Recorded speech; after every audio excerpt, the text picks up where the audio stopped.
បាត់ដំបងពេលរាត្រីបងប្អូនណាឥឡូវឃើញថាអត់សូវមាន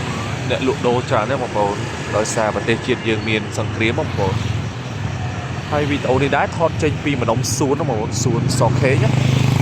ពេលរាត្រីវេលាម៉ោង8ជាងបងប្អូនណាថ្ងៃនេះថ្ងៃទី20ខែ3 2026ឃើញថាបងប្អូនយើងអត់សូវមានមនុស្សទេបងប្អូនណាគៀកចូលឆ្នាំប្រពៃណីយើងចិត្តគៀកមកដល់ហើយបងប្អូនណាខ្វះហើយជាមិនដល់មួយខែទៀតបងប្អូនតែបាត់ដំបងឆ្នាំនេះគឺរៀបចំកម្មវិធីច្រើនណាស់បងប្អូនណាស្មាននេះណាបងប្អូននេះនៅអង្គុយលេងកន្លែងសួនច្រើនណាស់តាបងប្អូនមានលក់ច្រើនបងប្អូនម្ដុំសួននេះណា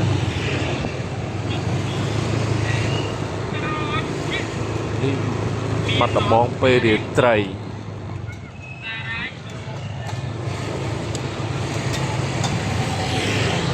នេះថតចេញពីម្ដុំសួនសខេង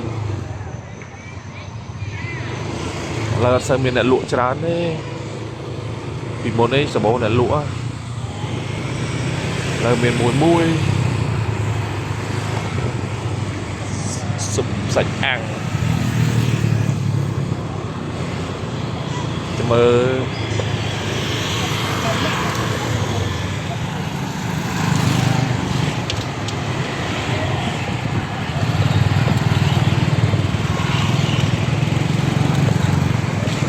នេះម្ដុំទីណាត់បងប្អូនអត់សញ្ញោទៀតណា